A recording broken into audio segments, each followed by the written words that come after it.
Hello everyone, मेरा नाम हमीद और आप देख रहे हैं डेली ऑटो लाइफ। इंडिया में अगर 100 लोग कार शोरूम पर गाड़ी लेने जाते हैं ना, तो उसमें से 50 लोग ऐसे होते हैं जो डिस्काउंट नहीं ले पाते हैं। इसका मतलब सिर्फ 50% इंडिया में लोग कार पर डिस्काउंट ले रहे हैं।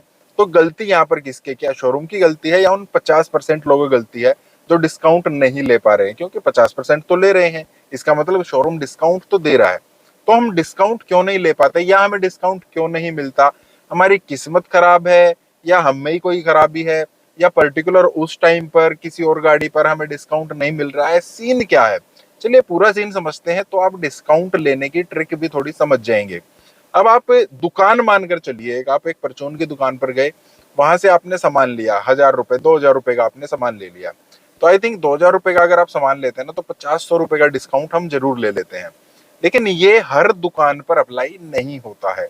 हमें पता होता है यार, उस दुकान पर जाएंगे ना तो वहां पर हमें डिस्काउंट अच्छा मिल जाएगा, उस दुकान पर जाएंगे तो वहां पर डिस्काउंट हमें कम मिलेगा या अच्छा नहीं मिलता है।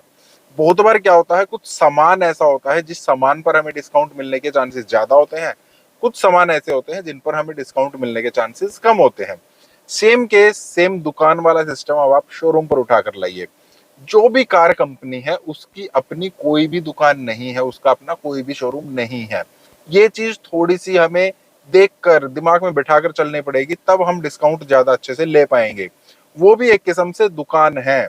वहां पर कंपनी से, जो कंपनी मैन्युफैक्चर कर रही है, वहां से उनकी गाड़ियां शोरूम को बेच दी जाती हैं। शोरूम के जो मालिक हैं, जिन्होंने फ्रेंचाइजी ली है, उनको गाड़ी बेच दी जाती है। अब वो माल जो है वो उनका है, उस शोरूम का है। वो शोरूम को गाड़ी बेचनी है।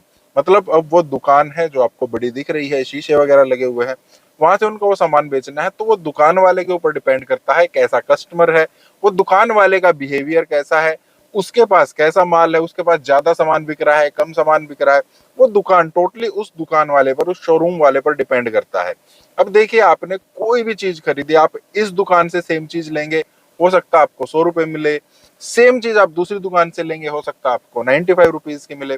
तो इसी टाइप से जब आप गाड़ी लेने के लिए जाते हैं ना, अब आपको अगर डिस्काउंट चाहिए, आप गाड़ी लेने के लिए जाते हैं, बहुत बार ऐसा होता है कि आप एक शोरूम पर गए, वहां पर आपको डिस्काउंट नहीं मिलता है, लेकिन सेम कंपनी की सेम गाड़ी आप दूसरे शोरूम से ले रहे हैं तो आपको डिस्काउंट मिल सकता है। वो डिपेंड करता है, मैंने बहुत बार देखा है।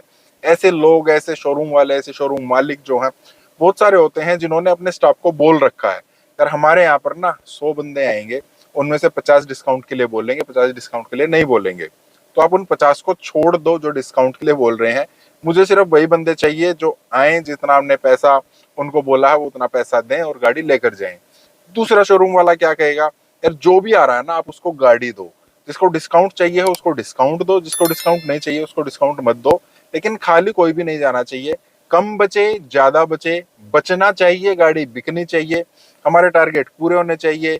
क्योंकि कंपनी की तरफ से जब हम एक टारगेट अचीव कर लेते हैं ना, शोरूम की तरफ, हर शोरूम के पास टारगेट होते हैं, अगर वो टारगेट अचीव कर लेते हैं तो जो कंपनी गाड़ियां उनको बना रही है, जिस कंपनी फ्रेंचाइजी ली है, वहां से उनको एक्स्ट्रा इंसेंटिव मिलते हैं। तो सबका अलग अलग सिस्टम होता है कमाने का, हर किसी का। आपका अपना अलग सिस्टम होता है, आप किस तरीके से अपना बिजनेस रन कर रहे हैं, किस तरीके से आप अपनी जॉब कर रहे हैं, हर किसी का अपना अलग सिस्टम होता है। तो जब भी आप गाड़ी लें, आपको अगर डिस्काउंट चाहिए है तो आपको एक ही शोरूम पर नहीं जाना है। या बहुत बार क्या होता है, जिस मालिक ने, जिस कंपनी ने वो शोरूम ले रखा है, आसपास के जो 2-3 शोरूम और होंगे या 50-100 किलोमीटर का जो एरिया होगा, वहां पर भी वही लेकर रखता है ताकि अपनी एक मोनोपोली सेट कर ले। तो इन दैट केस आपको क्या करना है, वहां से थोड़ा सा बाहर निकलना है। कोई 10-20-50-100 रुपए की चीज तो हम ले नहीं रहे हैं, कुछ हजार की भी नहीं ले रहे हैं, लाखों की चीज ले रहे हैं। तो लाखों की चीज लेने के लिए अगर आपको 100-200 किलोमीटर भी अगर ट्रेवल करना पड़ रहा है, तो आप एक बार कर सकते हैं।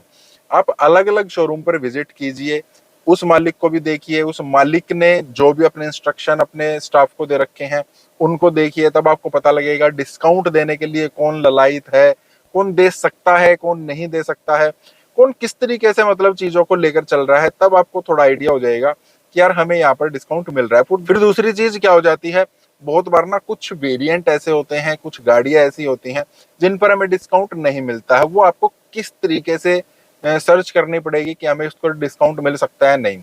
उसका एक सिंपल सा तरीका है, हर महीने लिस्ट आती है कि टॉप 25 गाड़ियां कौन सी बिकी हैं।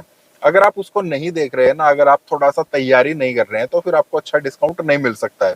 तैयारी करने के लिए आपको देखना है टॉप 25 गाड़ियां कौन सी हैं, उसमें जो टॉप 10 गाड़ियां हैं उन पर डिस्काउंट मिलने के चांसेस कम होते हैं। क्यों? क्योंकि वो डिमांड में ज्यादा है, लोग बाग उसको ज्यादा खरीद रहे हैं, कंपनीज को पता है ये गाड़ियां बिक रही हैं, इसीलिए तो टॉप 10 में है ना, तो उन पर डिस्काउंट मिलना थोड़ा कम हो जाता है। फिर 10 से 25 तक जो गाड़ियां रही हैं उन पर हमें डिस्काउंट मिलने के चांसेस हैं, लेकिन उन पर भी आपको इतना ज्यादा डिस्काउंट नहीं मिलेगा कि यार भर भर के उन पर डिस्काउंट मिल जाए। फिर टॉप 25 से जो गाड़ियां बाहर हैं, अगर आप उनमें से कोई गाड़ी लेना चाहते हैं, तब आपको वहां पर अपनी तरफ से अपने हिसाब से थोड़ा सा खेल खेलना पड़ेगा, तब आप उन पर डिस्काउंट ले सकते हैं। हाँ यार, ये टॉप 25 से गाड़ियां बाहर हैं, इतनी ज्यादा नहीं बिक रही हैं, और कंपनी जो है ना हर शोरूम को गाड़ियां बेचती है। बहुत बार क्या होता है, मान लेते हैं आज के टाइम पर ब्रेजा जो है, मानने के लिए बोल रहा हूँ, ब्रेजा मान लेते हैं बहुत बढ़िया कर रही है, तो हर शोरूम क्या चाहेगा यार, जो गाड़ी बिक रही है वही तो चाहेंगे ना। मेरी एक दुकान है, जिस चीज की डिमांड ज्यादा है, मैं क्या चाहूंगा कंपनी से, यार मेरे को वही चीज दो। अब कंपनी सिर्फ एक ब्रेजा तो बना नहीं रही है, वो और भी ज्यादा चीजें बना रही है, तो वो क्या कहेगी, अगर आपको 2 ब्रेजा चाहिए है ना, तो आपको एक सिलेरियो भी लेनी पड़ेगी, आपको एक अल्टो भी लेनी पड़ेगी, तब हम आपको 2 ब्रेजा देंगे। अब जो ब्रेजा बिक रही है वो तो मेरे को चाहिए ही, क्योंकि शोरूम में खाली तो रख नहीं सकता हूँ। अब मेरे को ब्रेजा दे दीजिए ठीक है, लेकिन मेरे पास 2 गाड़ियां और भी आ रही हैं, वो गाड़ियां जो टॉप 25 में नहीं है। अब मेरे को वही गाड़ियां चाहिए हैं जो टॉप 25 में नहीं है। अब मैं शोरूम पर जाऊंगा, शोरूम वालों को बोलूंगा मुझे वो गाड़ी चाहिए है, उस गाड़ी की डिमांड नहीं है, उस मालिक के जिसने कंपनी से गाड़ी मंगाई है उसके पैसे उसमें फंसे पड़े हैं, तो वो क्या सोचेगा, यार ये गाड़ी ना निकल जाए मेरी, कोई बात नहीं, पैसे तो मैं ब्रेजा से कमा लूंगा, इसमें मुझे अगर 10,000 रुपए बच जाए तो कोई बात नहीं, उस पर वो डिस्काउंट थोड़ा ज्यादा देता है। इसलिए मैं बोल रहा हूँ कि टॉप 25 की जो गाड़ियां हैं मार्केट को आपको थोड़ा रिसर्च करके जाना पड़ेगा।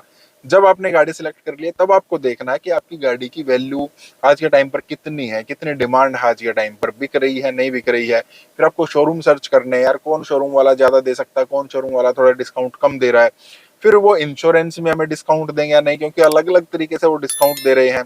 आपको लोन के लिए बोलेंगे, आपको लोन कराना है क्या, हम ही आपको करा के दे देंगे, तो उनके थ्रू आप कोशिश कीजिए लोन ना कराएं, क्योंकि उनका उसमें कट होता है। आप डायरेक्ट अपने बैंक से संपर्क कर सकते हैं, यार मेरे को आप लोन दे दो, वहां से आपको सस्ता मिल जाएगा। इंश्योरेंस में आप डिस्काउंट मांगे, इंश्योरेंस में काफी मोटा कट होता है किसी भी शोरूम का, जिस भी कंपनी से आप इंश्योरेंस कराते हैं, तो आप उनसे मांग सकते हैं डिस्काउंट, बढ़िया डिस्काउंट वहां पर भी आपको, मान लीजिए 30,000 रुपए का अगर इंश्योरेंस है ना, तो उसमें 10,000 रुपए तक का डिस्काउंट अप फ्रंट आपको मिल जाता है।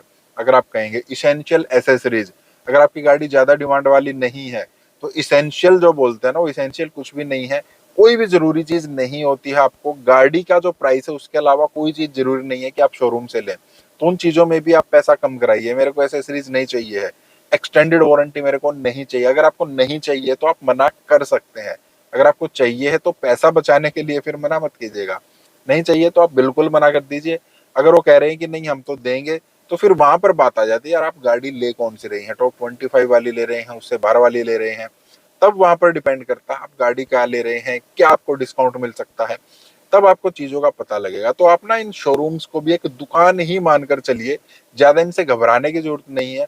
अब इन्होंने बड़े शोरूम बना लिए तो हमें लगता है यार, मतलब आप सोचकर देखिए ना, आप 10,000 रुपए की कोई चीज लेने चले, आज आप एक फ्रिज लेने चले जाइए, मान लीजिए 10,000 रुपए का है, तो क्या उसको वो मतलब 200 300 400 रुपए छोड़ नहीं देता, 500 रुपए भी वो छोड़ देता है। और जब हम 10 लाख की गाड़ी लेने जाते हैं तो उस पर 10,000 रुपए भी छोड़ने में कतराते हैं। क्यों कतराते हैं? हम लोग ले नहीं पा रहे हैं डिस्काउंट।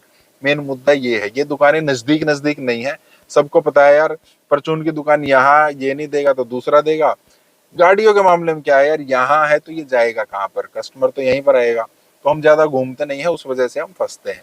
तो हमें अपने पैसे की वैल्यू अगर नहीं समझ में आएगी, तो दूसरा तो हमसे पैसे उड़ाकर ले ही जाएगा। तो हमें खुद ही उड़ना पड़ेगा, तभी हमारा पैसा हमारे पास रहेगा। तो बाकी अगर आप और कुछ पूछना चाहते हैं वो आप कमेंट कर सकते हैं। वीडियो आपको कैसे लगा बताइए जरूर। मिलते हैं नेक्स्ट वीडियो में। Thank you, bye.